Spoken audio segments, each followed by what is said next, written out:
Today ngayong araw, samahan nyo nga pala ako. Papaglutuan ko si Kuya Troy dyan ng sisting tokwa. At ayan na nga, patapos na nga itong niluluto kong sisting tokwa. Kaya ibibigay natin to kay Kuya Troy dyan. Ay ka, pinagluto kita. Oh, yan, sisting tokpo. Tokpo? Anong tokpo? Putok? Hindi! Tokpo eh. Tokwa! Tokwa. Tokwa pala. Yan o, yan, tignan mo. Tignan mo, tignan mo. Magugustuhan yan ni Kuya Troy dyan. Paborito mo yan. Nandito nga pala yung idol nyo na si Kurt. At dyan nga guys, kitang-kita mo yan, nasa palengke ako at bibili tayo ng mga ingredients para sa lutuin nating sisting tokwa. At yan nga guys, namimili nga pala ako ng mga bibiling ko na ingredients. At guys, hindi ko na nga pala na-videoan kanina kasi nagmamadali na talaga ako. Ang mga binili ko, tokwa, sili at oyster sauce, tas sibuyas. At dyan guys, pauwi na ako. So ngayon guys, nandito na nga pala ako sa bahay ng Mabisa. Siyempre magluluto na ako, kaya samahan nyo ako, magluluto na ako. Tara.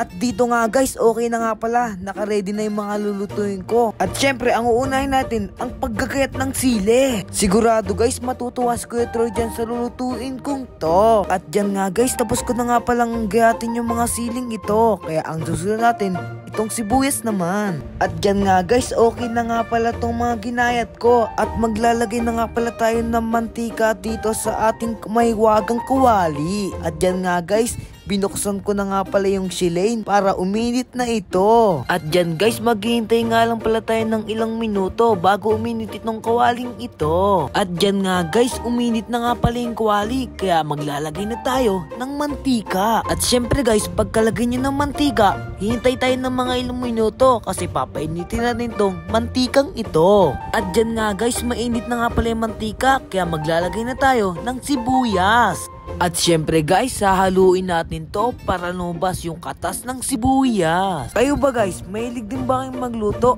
Mag-suggest nga kayo sa akin dyan kung anong pwede kong lutuin. I-comment nyo lang dyan sa baba. Sigurado guys, hindi na to sablay-sablay. Ako na to eh. At dito guys, naluto na nga pala yung sibuyas, kaya maglalagay na tayo ng siling green. At syempre guys, hahaluin yan para magsama yung sarap nila. Parang ako. Joke lang. At dyan nga guys, napasilpas Kuya Baki. Ang sarap daw ng niluluto ko. Syempre, ako na to eh. Paglaki ko, chef na ako. At dyan nga guys, nisimulan ko na nga pala hiwain yung tokwang ito para malagay ko na at maluto na. At guys, ganyan nga pala ang tamang paghihiwa ng tokwa kasi professional chef ako. Sigurado guys, pag natikman ni Kuya Troy dyan to, hindi na sa akin magagalit yun. Kasi laging galit sa akin si Kuya Troy eh. Ito para sa'yo. At dyan nga guys, kamuntikan pa masunog yung sibuyas at sili, kaya hininahan ko yung apoy. At guys, medyo malapit na nga pala ako matapos maggayat nitong tokwang ito. At dyan nga guys, nilagay ko na nga pala yung tokwa. At kitang-kita mo talaga na fresh yung tokwa. Parang ako. Eme lang guys. At dyan nga guys, tamang halo-halo lang tayo. Hihintay lang natin to malutong tokwa. Guys, basta pagka may mga gusto ko yung ipiluto sa akin, i-comment nyo lang dyan. At dyan nga guys, maglalagay na nga pala tayo ng oyster sauce. Malapit na to maluto guys. Kitang-kita mo talaga.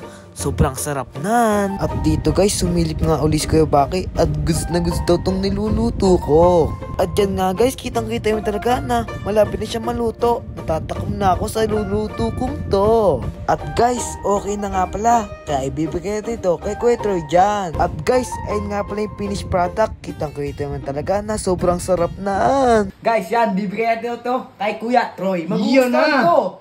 Yan, lagyan natin sa Plating muna. Plating. Ayan. Ganda mo ng plating para plating pa lang. Masarap plating na. talaga, oh. Yan. Yan. Sigurado. Ay, si Kuya Troy, alam ko eh, mahilig sa ganito yun eh. Sa mga ganito yun eh. Sa mga Ano sisling ba tokwa. pangalan ng luto mo? Sisling tokwa. Sisling tokwa a la carte. Yan. Tara, punta natin si Kuya Troy. Ayan na. Nasa labas yata si Kuya Troy. Mukhang kailangan nga ng kanin ah. Kanin? Oh, masarap na kapag may kanin to. Oh, kahit wala na ano. Oh, feeling malakas din. Ano ginagawa mo? Ay, nako, saktong-sakto sa workout.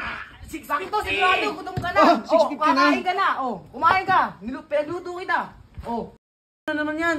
Sisling tokpo. Tokpo, anong tokpo? Putok? Hindi. Tokpo eh. Tokwa. Tokwa. Tokwa pala. Yan, oh. Yan, tikman mo. Tignan mo, tignan mo. Magugustuhan yan ni Kuya Troy dyan. Paborito mo yan. Oh. Sorry dyan, oh, ano? Ay, gustuhan mo, ano? Putang ina mo, bakit? Ka? Bakit?